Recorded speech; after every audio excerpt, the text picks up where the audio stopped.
Encíclica Humanum Genus, del género humano. Del Papa León XIII sobre la masonería. A los patriarcas, primados, arzobispos y obispos del mundo católico en gracia y comunión con la sede apostólica.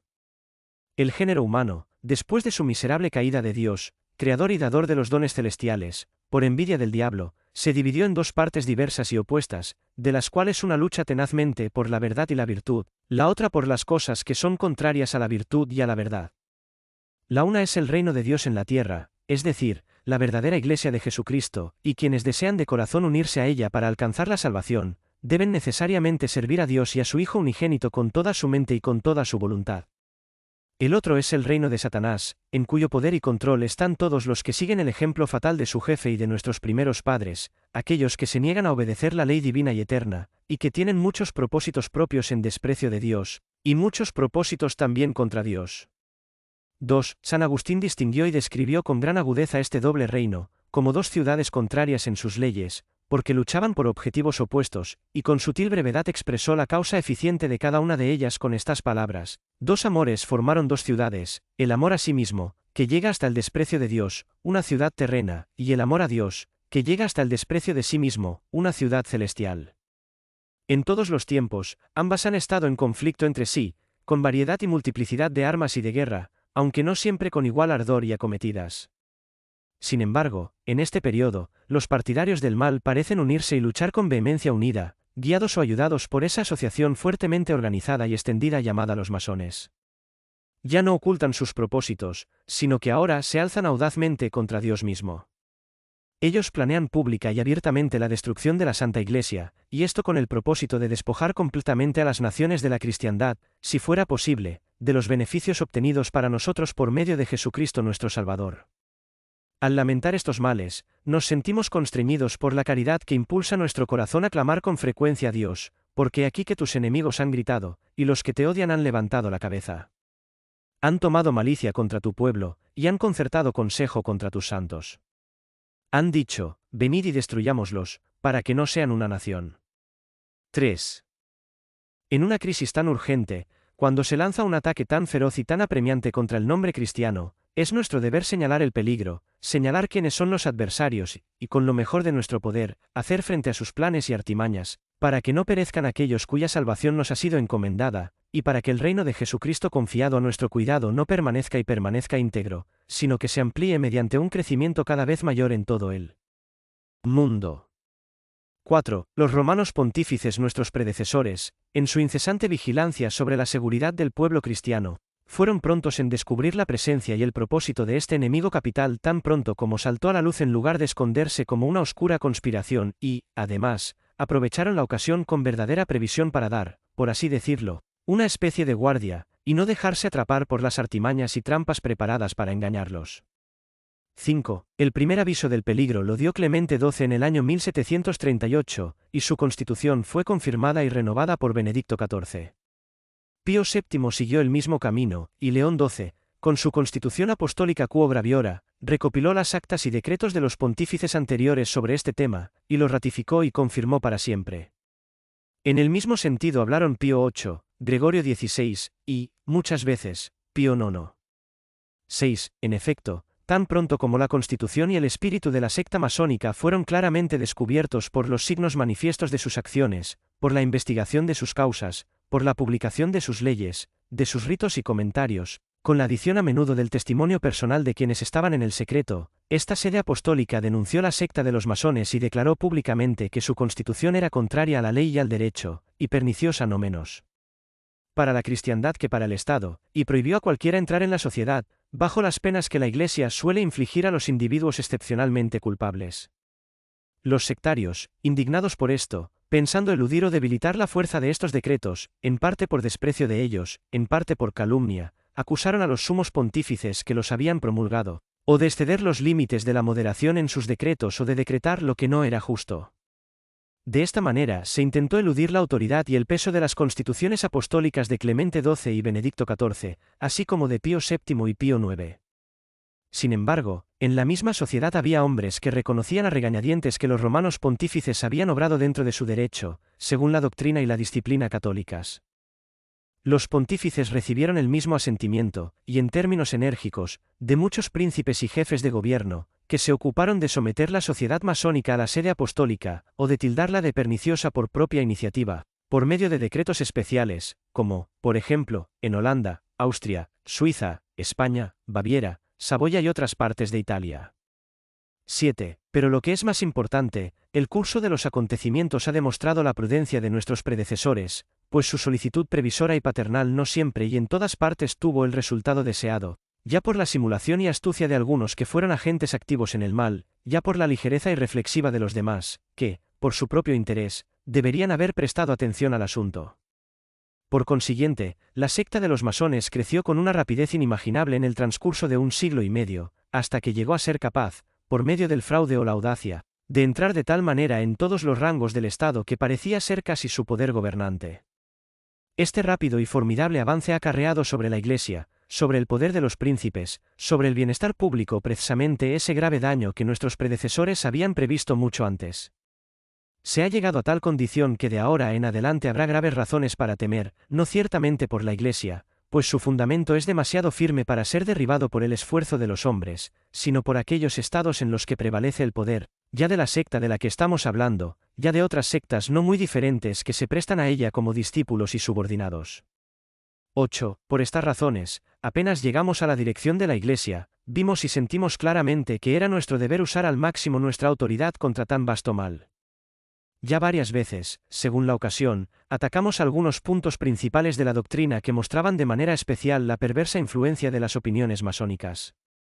Así, en nuestra encíclica Quod Apostolici Muneris, nos intentamos refutar las monstruosas doctrinas de los socialistas y comunistas, luego, en otro Arcanem, nos esforzamos por defender y explicar la verdadera y genuina idea de la vida doméstica, de la que el matrimonio es la fuente y el origen, y en el comienzo del Deuturnum hemos descrito el ideal del gobierno político conforme a los principios de la sabiduría cristiana, que está maravillosamente en armonía, por una parte, con el orden natural de las cosas y, por otra, con el bienestar de los príncipes soberanos y de las naciones. Ahora, siguiendo el ejemplo de nuestros predecesores, nos proponemos tratar directamente de la sociedad masónica misma, de toda su enseñanza, de sus fines y de su modo de pensar y actuar, para sacar a la luz cada vez más su poder para el mal y hacer lo que podamos para detener el contagio de esta plaga fatal. 9. Hay varias organizaciones que, aunque difieren en nombre, ceremonia, forma y origen, están tan unidas por la comunidad de propósitos y por la similitud de sus principales opiniones, que de hecho forman una sola cosa con la secta de los masones, que es una especie de centro de donde todos salen y a donde todos regresan. Ahora bien, estas ya no muestran ningún deseo de permanecer ocultas, pues celebran sus reuniones a la luz del día y ante la vista del público, y publican sus propios periódicos y, sin embargo, cuando se las comprende a fondo, se descubre que aún conservan la naturaleza y los hábitos de las sociedades secretas. Hay muchas cosas parecidas a los misterios que es la regla fija ocultar con sumo cuidado, no solo a los extraños, sino también a muchos miembros, como sus planes secretos y finales, los nombres de los jefes principales y ciertas reuniones secretas e internas, así como sus decisiones y los modos y medios de llevarlas a cabo. Este es, sin duda, el objeto de la múltiple diferencia entre los miembros en cuanto a derechos, cargos y privilegios, de la distinción recibida de órdenes y grados, y de esa severa disciplina que se mantiene. En general, se les ordena a los candidatos que prometan, o incluso que juren con un juramento especial, que nunca, en ningún momento ni de ninguna manera, revelarán a ninguna persona los miembros, los pases o los temas discutidos. Así, con una apariencia externa fraudulenta y con un estilo de simulación que es siempre el mismo, los masones, como los maniqueos de antaño, se esfuerzan, en la medida de lo posible, por ocultarse y no admitir como testigos a más que sus propios miembros. Para ocultarse convenientemente, asumen el carácter de literatos y eruditos asociados con fines de aprendizaje. Hablan de su celo por un refinamiento más culto y de su amor por los pobres, y declaran que su único deseo es el mejoramiento de la condición de las masas y compartir con el mayor número posible de personas todos los beneficios de la vida civil. Si estos propósitos se persiguieran en verdad, no serían de ninguna manera el único objetivo de su objetivo. Además, Para ser admitidos, es necesario que los candidatos prometan y se comprometan a ser de ahí en adelante estrictamente obedientes a sus líderes y maestros con la mayor sumisión y fidelidad, y a estar dispuestos a cumplir sus órdenes a la menor manifestación de su voluntad, o, si desobedecen, a someterse a las penas más severas y a la muerte misma. De hecho, si se juzga a alguien por haber traicionado las acciones de la secta o por haberse resistido a las órdenes dadas, se le inflige castigo con no poca frecuencia, y con tanta audacia y destreza que el asesino muy a menudo escapa a la detección y al castigo por su crimen. 10. Pero simular y querer permanecer oculto, atar a los hombres como esclavos con los lazos más estrechos y sin dar ninguna razón suficiente, servirse de hombres esclavizados por la voluntad de otro para cualquier acto arbitrario, armar la mano derecha de los hombres para derramar sangre después de conseguir la impunidad del crimen, todo esto es una enormidad que la naturaleza rechaza. Por lo que la razón y la verdad mismas demuestran que la sociedad de que hablamos está en antagonismo con la justicia y la rectitud natural. Y esto resulta aún más evidente, puesto que otros argumentos, y muy manifiestos, prueban que se opone esencialmente a la virtud natural. Pues, por muy hábiles que sean los hombres para ocultar y por muy experimentados que sean para mentir, es imposible impedir que los efectos de una causa cualquiera muestren, de algún modo, la naturaleza intrínseca de la causa de la que proceden. No puede un buen árbol dar frutos malos, ni un árbol malo dar frutos buenos. Ahora bien, la secta masónica produce frutos perniciosos y de un sabor amargo, pues, de lo que hemos demostrado más arriba, se desprende claramente que su finalidad última es la destrucción total de todo el orden religioso y político del mundo que la doctrina cristiana ha creado, y su sustitución por un nuevo estado de cosas conforme a sus ideas, cuyos fundamentos y leyes se extraerán del mero naturalismo. 11. Lo que hemos dicho y diremos a continuación debe entenderse de la secta de los masones en general y en cuanto comprende las asociaciones afines y confederadas con ella, pero no de sus miembros individuales. Entre ellas puede haber personas, y no pocas, que, aunque no estén libres de la culpa de haberse enredado en tales asociaciones, no son, sin embargo, cómplices de sus actos criminales ni conscientes del fin último que intentan alcanzar. Del mismo modo, algunas de las sociedades afiliadas tal vez no aprueben en modo alguno las conclusiones extremas que, si fueran consecuentes, adoptarían como necesariamente derivadas de sus principios comunes, si no les horrorizara su misma inmundicia. Algunas de ellas, además, se ven llevadas por las circunstancias de los tiempos y lugares a aspirar a cosas más pequeñas que las que los demás suelen intentar o que ellos mismos querrían intentar. Sin embargo, no por eso deben ser consideradas ajenas a la Federación Masónica, porque la Federación Masónica debe ser juzgada no tanto por las cosas que ha hecho o llevado a cabo, sino por la suma de sus opiniones expresadas. 12. Ahora bien, la doctrina fundamental de los naturalistas, que ellos mismos dan a conocer suficientemente con su nombre, es que la naturaleza humana y la razón humana deben ser maestras y guías en todas las cosas. Al dejar esto de lado, se preocupan poco de los deberes hacia Dios o los pervierten con opiniones erróneas y vagas. Porque niegan que Dios haya enseñado algo, no admiten ningún dogma de religión o verdad que no pueda ser comprendido por la inteligencia humana, ni ningún maestro al que deba creerse por razón de su autoridad.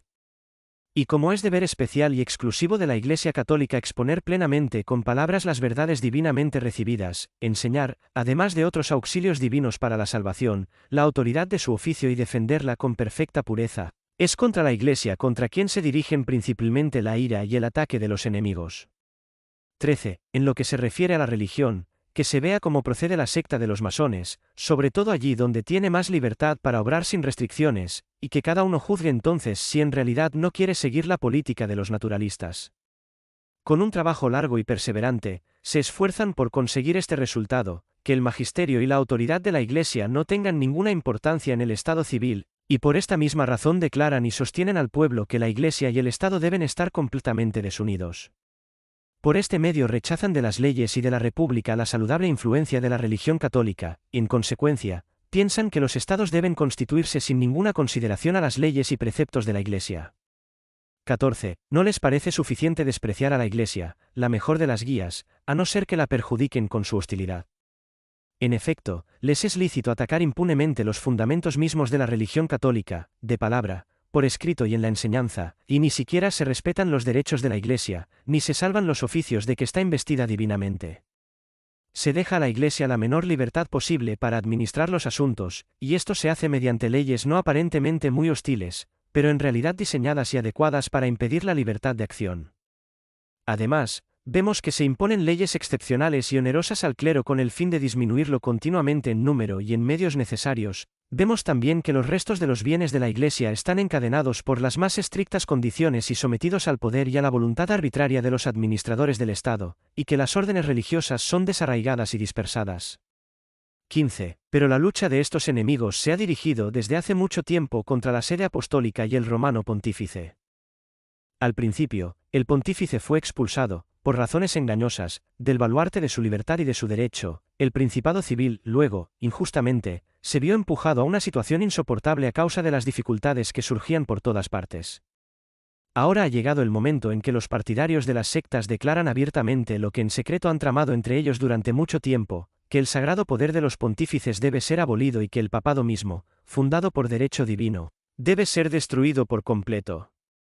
Si faltasen otras pruebas, este hecho quedaría suficientemente revelado por el testimonio de hombres bien informados, de los cuales algunos en otras épocas, y otros más recientemente, han declarado que es verdad que los masones desean especialmente atacar a la Iglesia con hostilidad irreconciliable, y que no descansarán hasta haber destruido todo lo que los sumos pontífices han establecido por causa de la religión. 16. Si a los que se admiten como miembros no se les ordena que abjuren de las doctrinas católicas con ninguna forma de palabra, esta omisión, lejos de ser contraria a los designios de los masones, les resulta más útil para sus fines. En primer lugar, de esta manera engañan fácilmente a los ingenuos y a los negligentes, y pueden inducir a un número mucho mayor de miembros a hacerse miembros. Además, como todos los que se ofrecen son recibidos cualquiera que sea su forma de religión, con ello enseñan el gran error de nuestro tiempo, que el respeto a la religión debe considerarse como algo indiferente y que todas las religiones son iguales. Esta manera de razonar está destinada a provocar la ruina de todas las formas de religión, y especialmente de la religión católica, que, siendo la única verdadera, no puede, sin gran injusticia, considerarse simplemente como igual a las demás religiones. 17. Pero los naturalistas van mucho más lejos, pues, habiendo entrado en un camino totalmente erróneo en las cosas más altas, se dejan llevar precipitadamente a los extremos, ya sea por razón de la debilidad de la naturaleza humana, ya porque Dios les inflige el justo castigo de su soberbia. De ahí que ya no consideren como ciertas y permanentes las cosas que son plenamente entendidas por la luz natural de la razón, como lo son ciertamente, la existencia de Dios, la naturaleza inmaterial del alma humana y su inmortalidad.